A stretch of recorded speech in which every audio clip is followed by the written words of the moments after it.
Welcome back. Today we're looking at a piece, it's a really intense expose, basically arguing that figures like OTW, Paul, and Snafu Snaps are projecting their own issues onto others, creating this toxic panelverse. Right, a panelverse that, according to the author, refuses to look in the mirror. It's quite a charge. Let's dive in. Okay, so the central idea here, that the accusers are maybe guilty of the same things they're calling out, that's strong. It is. There's some real psychological insight potential. But, and it's a big but, the delivery, it's kind of sabotaging the message. Which brings us straight to our first point, angle and credibility. The sheer level of aggression here really undermines the whole point about exposing hypocrisy. Exactly. I mean, the goal seems to be showing hypocrisy, exploring this idea of projection, right? Yeah. But that goal gets seriously damaged by, well, a constant flood of really volatile language, profanity, personal insults. And actual challenges to physical fights, like offering to fight someone in a cage in Satan's backyard. Or just, come and kick my ass, tough guy, that sort of thing. The weakness is pretty immediate, isn't it? It is. The audience's focus snaps right to the messenger. You start wondering about their state of mind, not the argument. And that makes the core critique, the one about narcissism, feel really unreliable because the person delivering it sounds, well, uncontrolled. Maybe even more uncontrolled than the people they're critiquing. It feels authentic, that passion, you can't deny that. But passion alone doesn't build credibility in this kind of analytical argument. So to make this work better, the author really needs to separate the analysis, which is sharp, some good points in there, from the just raw hostility. That's the suggestion. It's tough when you're obviously very invested, very angry, but the tone has to shift. Completely. From this emotional attack to more of an intellectual dissection. Relying on the evidence, the logic, not just shouting louder. Exactly. Documented data, logical steps, not volume, not name-calling. But I wonder if you take out all that heat, does it lose its power? I mean, the author is clearly driven in by outrage. Does cold analysis capture why this fight feels necessary to them? That's a fair point, but what's the goal? Is it just to vent, or is it to actually persuade people to win the argument? Good question. If the targets are narcissists, as the author claims, the most effective way to expose that is often to stay calm, structured, factual, make their potential volatility look even more stark in contrast. Yeah, if you sink to their level. You lose the high ground instantly. So a concrete example. Instead of the fight challenges, focus purely on the contradictions you observe in their behavior. Like, the piece mentions Pauly's logic on threats versus intent. That's solid. Okay. So document that. Analyze that specific inconsistency. Don't just react with more anger. Right, and instead of the broad insults calling people retards or scumbags. Use the psychological framework the author already brings up. They mention a Group 6 classification of narcissists. Yeah. The ones who know what they're doing and don't care. That was interesting. Exactly. Use that. Instead of, you narcissistic weirdos, analyze a specific action, like deflection, and say something like, this pattern of denial seems consistent with the Group 6 mechanism, where awareness fuels more projection. Okay, I see. That positions the author as the analyst, not just another brawler in the mud. It elevates the whole thing. It's like being the reporter covering the fight, not one of the fighters. That distance creates authority. Which validates the thesis about hypocrisy, ironically. Precisely. And speaking of needing structure and using evidence strategically, that leads us to the second big issue. Structure and focus. The main story here is getting totally lost in, well, chaotic rambling and very niche drama. Yes.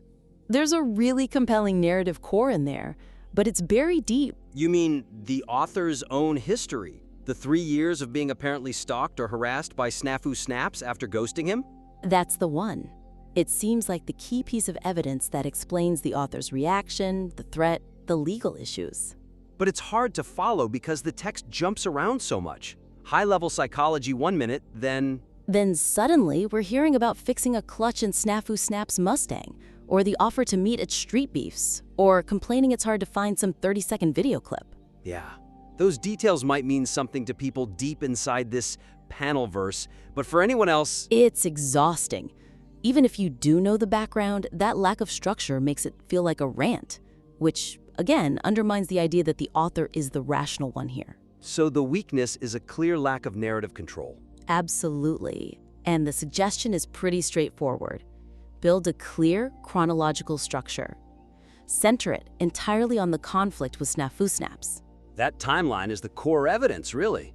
It's your strongest defense and your strongest offense. Lay it out. The ghosting, the alleged hoovering attempts, the harassment that triggered the author's reaction, the legal stuff that followed. That's the engine. And the psychology? The narcissism, the hoovering concepts? Use them within that narrative as tools to explain why Snafu Snaps might have acted that way according to the author.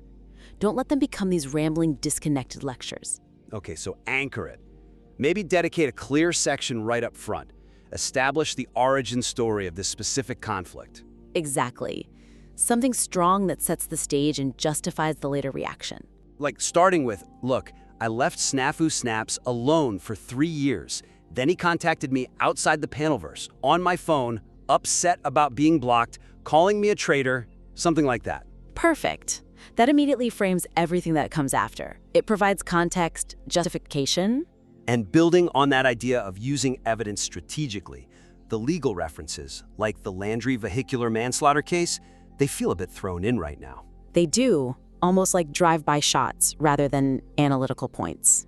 So how should they be used? Not as just general accusations. They need to be precise examples of how, according to the author, the targets manipulate language or distort things to fit their preferred story. Connecting it back to the projection theme. Exactly. If the point is to expose distortion, you have to show the distortion. Demonstrate how words like kill versus accident are maybe used differently depending on who's involved in the Landry case discussion, for instance. Show how that creates a specific narrative. Yes, and then link that pattern directly back to the main theme: projection, reality, distortion. That changes the whole dynamic, doesn't it? It shifts from "you're a terrible person" to "look at this specific, documented public method you use to discuss things, and here's why it's problematic or indicative of something else." That distinction is crucial. And if the author can manage that kind of measured, evidence-based approach, they might avoid the biggest pitfall of all. Which takes us to number 3, and this one feels critical. It really is. Purpose fulfillment. There's a fatal flaw here of self-refutation through using ad hominem attacks. This is where the whole argument risks collapsing on itself. Completely. The main goal, stated up front, is to expose these panelverse figures as narcissistic hypocrites. But then, the author dives right into the exact same kind of attacks they're criticizing: character assassination. Right. We see critiques about where OTW lives his grandma's house, accusations about health conditions like syphilis, making fun of appearance or past health issues. So when the author calls their opponents scumbags and retards, and then immediately pivots to attacking their housing or personal lives, they become basically indistinguishable from the people they're trying to expose. The behavior looks identical. It makes a strong case about projection, but then seems to engage in it directly. The argument eats itself. It self-refutes. So the suggestion here has to be really strict, like an absolute editorial firewall. Meaning, remove every single mention of irrelevant personal stuff. Family, housing, health, gone. If someone's behavior is the issue, demonstrate that behavior. Use their own public words, their videos, the documented record. stick to the public statements and actions. Exactly. If you're preaching integrity, you absolutely have to maintain it, especially when provoked. Otherwise, you prove their point. It loops back to that core idea you mentioned earlier. Look closely. When OTW, Paul, and Snafu get dragged with these personal irrelevancies, the pattern repeats. The accuser starts looking guilty of the very thing they condemn. Preaching truth but using insults and contradictions. That is projection, isn't it? Or at least massive hypocrisy. And the psychology, as the author points out elsewhere, maybe it comes from insecurity? Groupthink? That need to tear others down on irrelevant grounds to feel better? Perhaps. That obsession with personal details about OTW, Paul, Snafu, it might say more about the attacker's own issues than about the target's. They become these convenient villains. Lightning rods, exactly. in a community that maybe can't face its own reflection. And if you adopt the enemy's tactics, you just validate those tactics. So how to critique without falling into that trap? Lean on the analytical tools already in the text. The author talks about shock journalism and yellow journalism. Use those definitions. Apply them to the opponent's actions. Yes. Analyze how they might fabricate headlines, or cherry-pick facts, or prioritize drama over substance, maybe using the Landry story coverage as an example again. And when critiquing people like Cynthia or OTW? Focus only on their documented public role, say, in enabling Snafu snaps, if that's the claim. Attack the specific public statements, like the alleged gaslighting, you dragged yourself into this shit dummy, if the evidence shows otherwise. Stick to the public claims, the actions, not the personal history or living situation. If you clean up the rhetoric that way, you successfully stand outside that toxic cycle. You demonstrate you're not driven by the same things you criticize. You avoid becoming the mirror image. Right. Because, as the submission itself implies, maybe the real madness isn't just in OTW, Paul, or Snafu, but in that mirror the critics seem afraid to look into. This is the author's chance to step away from that reflection. Okay, so to wrap up, this piece has some really powerful observations about online toxicity projection, and there's a strong personal story buried in there. Definitely potential. But to make it land, to maximize its impact and credibility? 3 main things need attention. First, tone down the hostility, dramatically. Protect credibility, establish that analytical authority. Second, structure. Build it clearly around that crucial 3-year conflict timeline with Snafu snaps. Bring that story to the front. And third, eliminate the ad hominem attacks.